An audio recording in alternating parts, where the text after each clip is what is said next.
What's up, guys? Back again with another tutorial brought to you by producertools.blogspot.com. I'm going to be going over how to use FL Studio as an MPC using the FPC plugin, which comes with all versions of FL Studio. Alright, let's get started. When you open up FL Studio, what I want you to do is right-click in your sequencer on any of your sounds, click Insert, and then find the FPC and click that. And then that's going to bring up this right here. There's a bunch of sounds on the pads there for you. If you're using a MIDI controller, such as the trigger finger or just a keyboard controller, you'll find that the buttons are not in sync with your controller. To put that in order with your controller, what I'm going to have you do is you're going to click this little down arrow, and then you're going to click Map Notes for Entire Bank. Alright, and after you click that, if you have a trigger finger like this, after you click map, you're just going to press every single pad, starting with the first one, ending with the 16th one. So you're going to click this one, then this one, then this one, then this one, then this one, then this one, then this one, then this one, and keep going and so forth. Basically what this is going to do is it's going to match up these pads right here with the pads on your controller. After you do that, what you're going to do is you're just going to click Save Note Layout, and you're going to name it as whatever setting you want. I would name it as trigger finger to remember. But anyways, if you're using a regular keyboard like this, basically you're going to do the same thing. You're going to click right here. You're going to click Map Notes for Entire Bank. And then you're going to click every single white key starting with the first one and count out 16 of them. And then it will be synced. So basically your first key on your keyboard will trigger your first pad and so on. A little easier.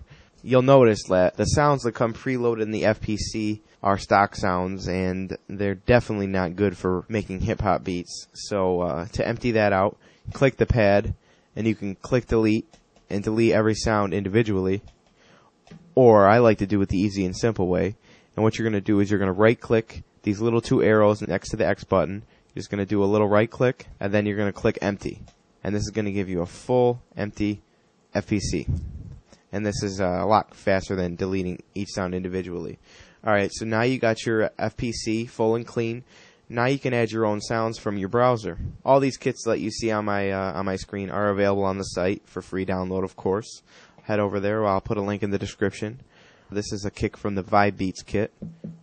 To add the kick to the FPC, what you're going to do is you're just going to click it and then drag it to the pad you want. I'm just going to drag it to the first pad to make it easy.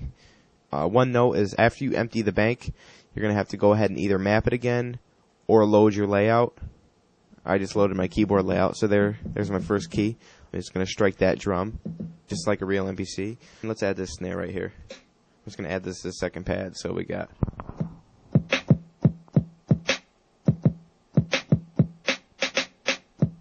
There you go. So see, you can tap them out pretty easy. You can add a hi-hat.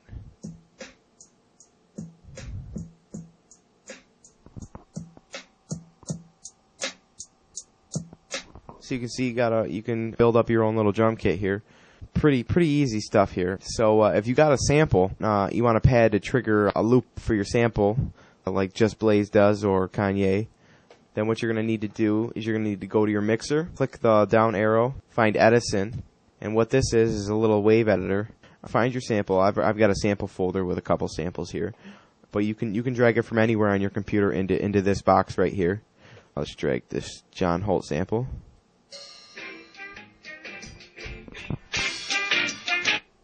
I used this sample for one of my recent beats. So now I just dragged it into Edison. Let's grab this little loop right here.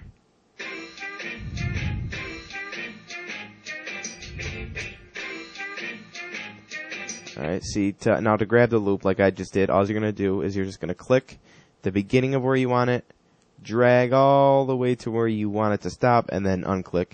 And then you can go back and clean it up by clicking and dragging again. Alright, so I got my loop right here. Let's play it.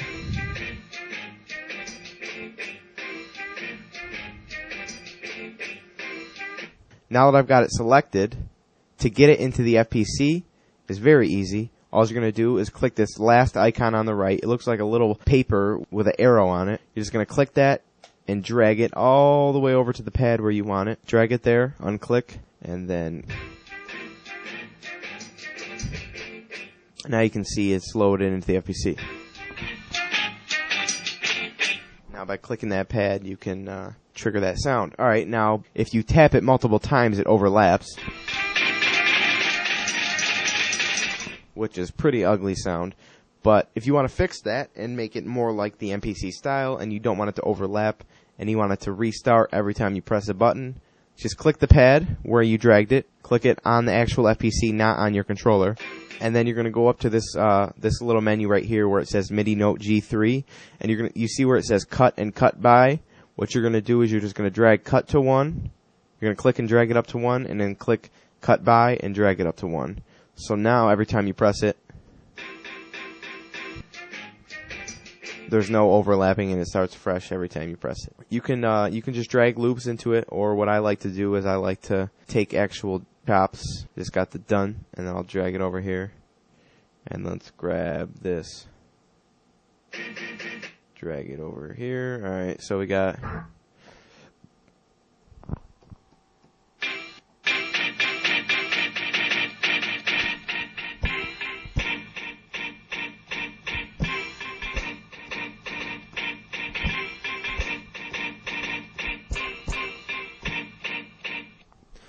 And then you can just tap out your beats. To record it, what you're going to do is make sure you got your tempo right. So there's a 77 tempo. All you're going to do is click record, automation and score, find your sequencer, click your FPC, make sure it's selected. If you want the metronome on, click this. I like to wait, have a little countdown, and then I'm just going to press play. Do a little recording for you guys.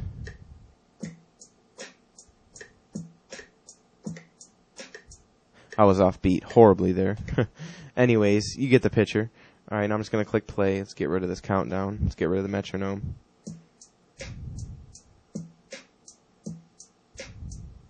We got our little loop right there. And then the nice thing, you can always go back and you can edit the piano roll. And if you were off beat, all you got to do is click this little wrench and then click quantize, and it will put everything you did on beat. Now, it doesn't always work. Sometimes you got to mess around with it, but let's see how it came out. Yeah, see, it started out good, but it messed up right here. But anyways, we wouldn't even want that. So let's try it right here. It doesn't sound that bad. And then one nice thing is it's actually labeled with the sound. Now these are labeled with the default drum kit that came in there with the ugly sounds, but you can always go back and rename each little sound using the FPC, so you can remember which sound is which. Pretty simple stuff here. If you got any questions, feel free to drop me a message or a comment. I always try to answer all the questions I get. Like I said, all the drum kits completely free on the site. I got a link in the description. Check out the site, and thanks for watching.